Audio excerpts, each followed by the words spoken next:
What's going on, guys? Plot cards in the house, and today I'm here with the new Dinorphia cards that are expected to come out soon.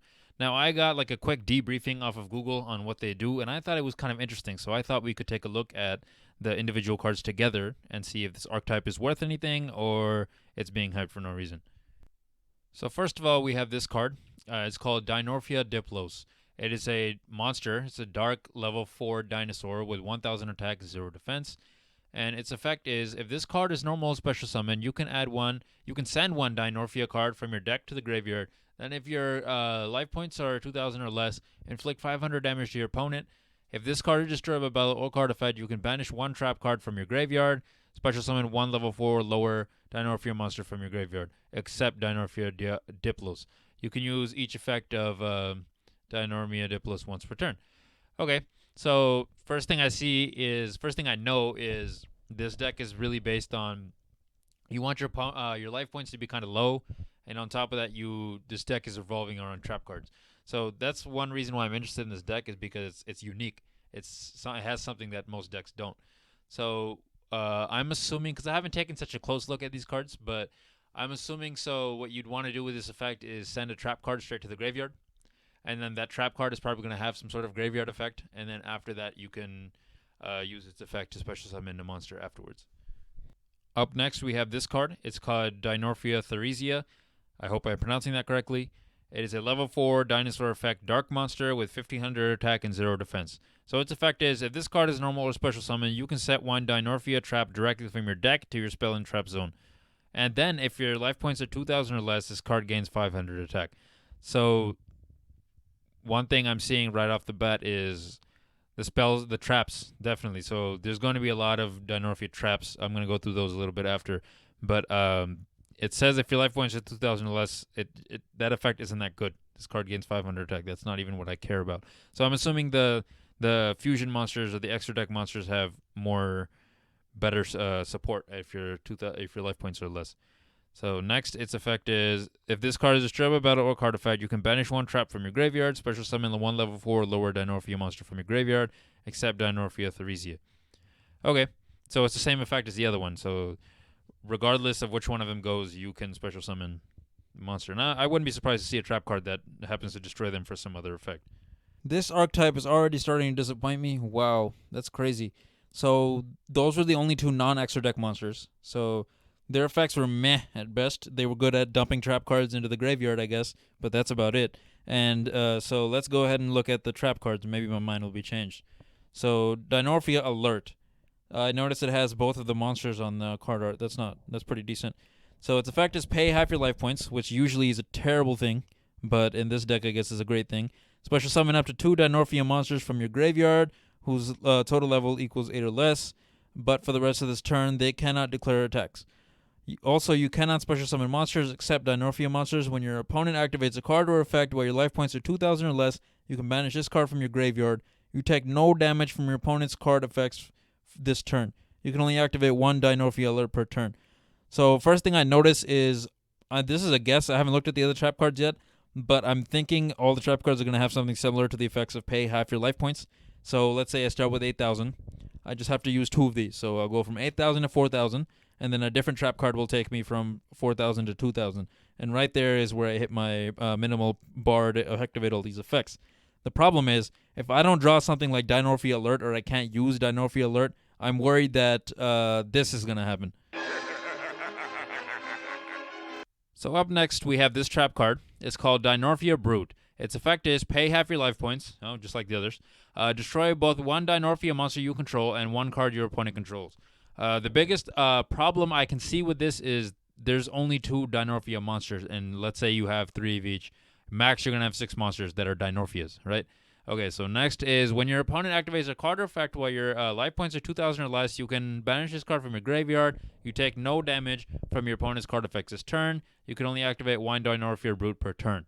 So, actually, going back to what I said, there's going to be extra deck monsters for the Dinorphia deck, so I guess you could use those as well. But Konami seems to know that this is a problem, that burn damage is really going to screw over this deck. So all these trap cards seem to have negations for burn damage and whatnot. But I'm also not seeing any type of other blocks or negates either. So we're going to have to see as we move on. So this card is pretty good. Dinorphia Domain, it's a trap card. Its effect is during the main phase, you can pay half your life points, fusion summon one Dinorphia fusion monster from your extra deck using monsters from your hand, deck, or field as fusion material. That deck part is really good. When your opponent activates a card or effect where your life points are 2,000 or less, you can banish this card from your graveyard. You take no damage from your opponent's card effects this turn, so that second part is the same. But this is, I guess, the fusion card for the deck. I would definitely prefer this to be a spell card, just so you could use it on your own turn. But seeing as this is what we're going to get, this is a 3 of in this deck. If you're going to run Dinorphias, I would recommend running 3 of these. So up next, we have another fusion trap card. It's called Dinorphia Frenzy. Its effect is when during your opponent's main phase, pay half your life points, fusion summon one Dinorphia fusion monster from your extra deck, using one monster from your deck and one monster from your extra deck as fusion material. Okay, so I guess this is a very easy way to get out certain monsters. How many of this card you would use in the deck honestly just depends on how many of the fusion monsters require monsters from the extra deck as fusion material. And secondly, I'm taking a guess here, but it's pretty obvious that the second effect is just going to stop card effects. Yep, that's about what it is. So I'd recommend, depending on how many monsters in the extra deck actually need this card, probably 2, maybe 2. So next up, we have Dinorphia Reversion. So this card's effect is if you control a Dinorphia fusion monster, pay half your life points, banish one counter trap from your graveyard. This effect becomes that counter trap's effect when that card is activated. Not bad. It's basically a trap searcher, and you can use that effect. So during damage calculation, if you were to take battle damage and your life points are 2,000 or less, you can banish this card from your graveyard. You take no battle damage from that battle. You can only activate one Dinorphia Reversion per turn. The second effect, I would rather run Wabuku than this card because it implies that my life points have to be 2,000 or less.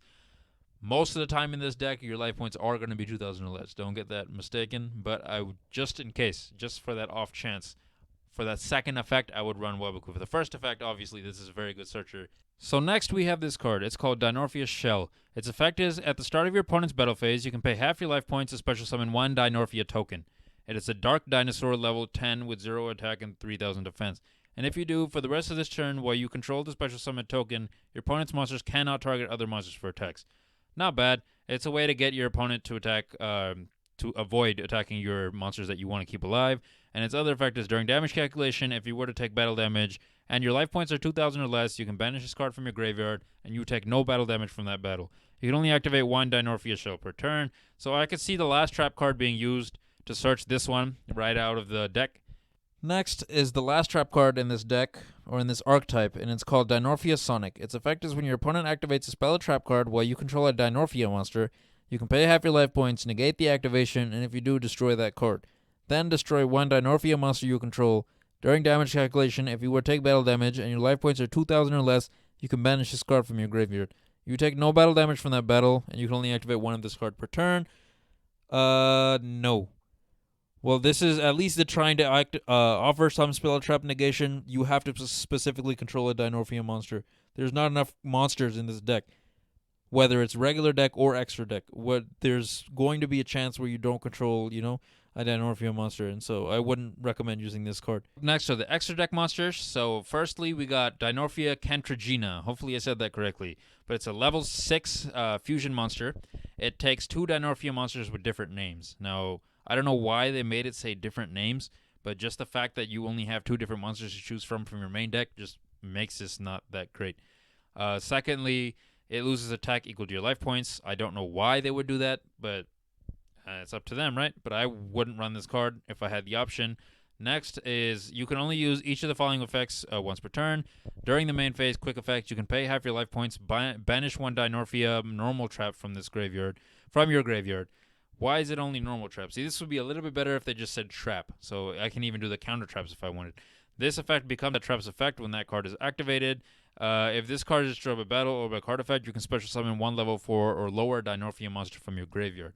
That's pretty decent because you can recycle a level 4 or lower. However, what if in the case that you don't have a level 4 or lower in your graveyard? So what if you use a different fusion level Dinorphia monster in order to summon? But I'm assuming to even get those out, you need a level 4. Up next, we got Dinorphia Rextrom. Now, this is the card that everyone's been posting and stuff, so let's check this one out. It's 3,000 attack, 0 defense. It's a level 8 Dinosaur Fusion. It takes 1 Dinorphia Fusion monster plus 1 Dinorphia monster. Okay, that makes more sense now as to why that other trap card where you can fusion summon using 1 from your deck and 1 from your extra deck. So its effect is your opponent cannot activate the effects of monsters they control with attack more than or equal to your life points. Oh, wow. So this is really good. You can only use each of the following effects once per turn. Quick effect, you can pay half your life points. The attack of all face-up monsters your opponent currently controls becomes equal to your life points until the end of this turn. If this card is destroyed by battle or card effect, you can special summon 1 level 6 or lower Dinorphia monster from your graveyard. This is a good card. This is the boss monster in the whole thing. This is a 3 of. Wow, they know how to make a card. Wow, so all you need is something to maybe boost this thing's attack to make sure no one can get over it. And then your opponent can't activate effects of monsters. So that pretty much holds them down for a while. And then, not to mention, you can special summon level 6 or lower Dinorphia monster, which if we looked at the last fusion monster, it was a level 6. So I'm assuming there's going to be a couple of them that are level 6 at least. So not bad. This is very good. Up next, we got ourselves another fusion. It's called Dinorphia Stealth BGF. I'm going to call it Stealth B. It's another level 6, so with the last monster, when it dies, you can special summon this from your graveyard, so not bad. So its effect is, it takes 2 Dinorphia monsters with different names. Again, I think that effect with the different names thing is going to hold this deck back. And while your life points are 2,000 or less, you do not pay life points to activate trap cards or Dinorphia monster effects. I cannot explain to you how necessary this card is. This is the first thing you probably want to have on the field. For real. Next is, you can only use each of the following effects once per turn. When your opponent activates a monster effect, you can inflict damage to your opponent equal to that monster's original attack. So this is only once per turn, so you got to be smart about when to use this, but it's not even a negate, so it's not that good. But the first effect is necessary for this deck. Secondly, if this card is destroyed by battle or card effect, you can special summon 1 level 4 or lower Dinorphia monster from your graveyard. Not bad. Not bad. The first effect is really good, really necessary for this deck. I'm actually a little caught off guard because I thought there might be one or two more fusions, but there isn't. So guys, that's all for this archetype. My rating on this archetype is probably a 5 out of 10 because this archetype, I like the fact that they try to do something unique. They try to, 1, bring back trap cards, and 2, that whole effect where the lower your life points are, the better you're off you're going to be with this deck. But I see a lot of holes in this archetype. I know there's only limited support so far. They might release more in the future that will make it better. But for now, I see a lot of holes. A lot of holes. I wish they had a couple more fusions. I wish they had a couple more regular monsters. Maybe someone smarter than me could try to figure it out with Ultimate Conductor Tyranno, the current Dino deck that we run in the meta right now. Maybe someone could figure that out. Most of the cards do specify Dinorphia, though. So I feel like this is something Konami tried to make its own thing, but it isn't good enough to be its own thing. So you'd have to figure out how to make it work in another deck, but at the same time, all of the support and whatnot specifies its own archetype. So that's going to be one heck of a challenge. If you guys can figure that out, good for you. Anyway, this was Plot Armor Cards. If you like what you saw, please like, comment, and subscribe. And oh my goodness, look at the time. It's time to do